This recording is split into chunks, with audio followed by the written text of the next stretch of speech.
while Nirvana was still a band, I was recording stuff on my own and just kind of stockpiling these little experiments. And I'd make a cassette and I'd send one to my buddy Jimmy, and then I'd send one to my sister. And I'd say, listen to these songs I've recorded. Or I'd play them for a friend and say, check out this new band. And they'd be like, wow, that's kind of cool. Who's that? And I'd say, that's me. I'm fucking doing all the instruments. Like, what do you mean you're doing all the... I'm doing all the instruments. We played through what turned out to be the first record together, all the songs. And he was playing through those little Marshall amps that's run with a 9-volt battery, and I was playing through a karaoke machine. And we just sat in his living room and went through the songs. And then we got together at our first drummer William's house in his basement. I think without Pat. I think it was just the three of us, and ran through the songs, which is kind of like I think a tryout.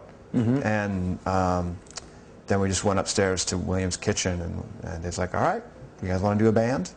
And then talked about Pat joining and what it was going to be like, and what we were going to do with that first batch of songs. And it's like, well, they're pretty good. They're already recorded. Let's just, let's finish up. We had to mix. It had to be mixed. So we all went down to Northern California, and that was our first real trip as a band. I think we drove down there in a van. I'm not sure. I'm pretty sure we did that. Drove down there and hung out in the studio out in the woods and mixed the record, and that's when we all kind of got to know each other and talked about what was going to happen. The whole first album in general, it represents a time and a sort of the wallpaper of that year for me. Yeah, same here. You know what I mean? Like that was in the constant rotation. The first Supergrass record, and Jeff Buckley Grace. Those three records were just in constant rotation that year for me, and that was just part of the wallpaper of that time period of my life, And the rest, because I had either toured for the second record, When Everlong and Monkey Wrench and all that, I have a different feeling about them, So I mean, for me, when I hear This Is a Call on the radio, I still hear it as a fan. The first one was just Dave all by himself, so it was we had the advantage of having gone out and toured a lot for that first record for a couple of years without really writing anything together. So everything was in place, and we were primed to be able to make a good record. Color in the Shape, lyrically, it was the first time I'd ever really paid attention to lyrics. Because it wasn't cool to pay attention to lyrics in the fucking early 90s, man. Who cares what songs are about? It's up to you, what you make of it, it's your interpretation. So the first album was just like bullshit, like Melvin's Riddles or something. It was just, this is nothing. This is barely anything there.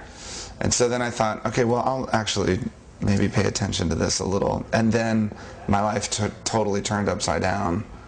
And everybody knows that that's usually good for rock and roll records. There's a certain excitement and energy and naivety that you've got when you're just fresh, when you're just a brand new band. And, no idea has been done before, as the Foo Fighters. Whereas now we play something like, it kind of sounds like, we got a bunch of songs that it could sound like. Whereas Color in the Shape, it's just everything was brand new. When we did the acoustic tour with Bob Dylan, we opened up for Dylan for a couple weeks with the acoustic band. And about 3 or 4 days into the tour, someone said, hey, Dave, this is after sound check. They said, hey, Dave, Bob wants to talk to you. And I was like, Bob who? They said, Dylan. I'm like, really? Did I do something wrong? Or are we getting kicked off the tour? I was like, no, I just want to say hi. Like, he's right down the hall. So I walked down the hall, and there he is, and he's fucking Bob Dylan. And he said, man, thank you so much for coming out on the tour. And we talked a little bit, and I think we talked about his book a little, and talked about the shows. And he said, man, what's that song? You got that song, Everlong. And I said, yeah. He goes, man, that's a beautiful song. He's like, I should learn that. I should start doing that. Fucking Bob Dylan. I was like, oh, man. I was very, very happy. When we were making Nothing Left to Lose, our focus, first of all, we were all in this AM Gold phase, right? Baker Street, all the Jerry Rafferty stuff, and Andrew Gold, Lonely Boy, which we actually have a cover somewhere back in the files somewhere. Nobody's ever heard of that. all of that stuff, and that's in like Frampton and shit like that. Like, you know, the shit that we heard in the car on the way to soccer practice when we were like 8 years old, 7 years old, in the back of the mom's car. Going into that album, we wanted to explore this sort of this middle ground, this middle dynamic. Songs that the arrangement moves, but the chord structure stays the same. Learn to Fly is basically the same chord structure from beginning to end. It's the same progression, except for the middle bit. And so that was the experiment. And so how do you build a song without stomping on distortion pedals and fucking quiet loud? Like, how do you make a song move like that? Like a Tom Petty song. So the third album was really the three of us sitting down with nothing. Clean slate. Just, okay, let's write a song and see what happens.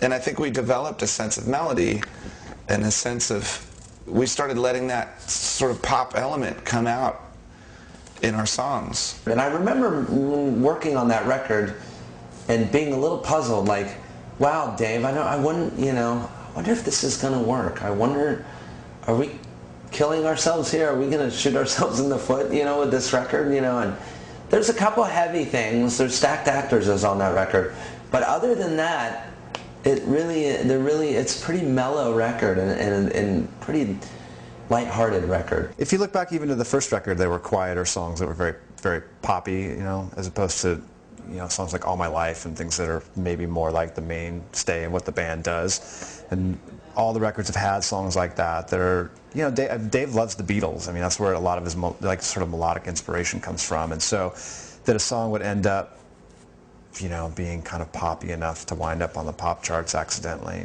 isn't super surprising, The fourth album,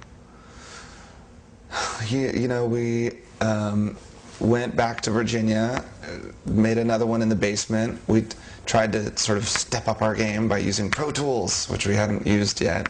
It was both the most difficult one for us to make. It almost broke us up. I think maybe sonically it's not the best, but there's great songs on there, and we made it through it, and it gave us a lot of energy going forward. We re-recorded that record in like 6 fucking days. We made that record in a week, in the end. We spent 6 months working on that record and scrapped the entire thing, spent $1 million, stayed at all the nicest hotels in LA, booked out the nicest studio in LA for fucking 3 months. Everybody had rent-a-cars, and it was this just retarded. All My Life in times like these, I mean, those are, in my mind, some of the best songs that we'd ever recorded. Because up until that point, we were pretty much doing the same thing, and then, with opening up for the Chili Peppers was a big kind of stepping stone for our band, and it helped us grow. And then that record, the people liked the All My Life song, and that helped, and we started playing larger venues, and it just sort of changed. It definitely changed how we felt about the band, and I think it also kind of changed how other people may have perceived the band too. All My Life sounds great on the radio. It really does. I mean, they play it on K-Rock here all the time, and every time it comes on, it explodes out of the speakers. All My Life was a big song for the band, I think, because we had discovered something that we hadn't tapped into yet. Whereas the album before, we were focused on melody. That song in particular is way more focused on like dissonance and noise. All Dave has to do when he gets up on stage is go jin jin jin jin jin jin jin jin, and the fucking crowd goes nuts. In Your Honor was such a massive project. We tore the studio out of my basement in Virginia.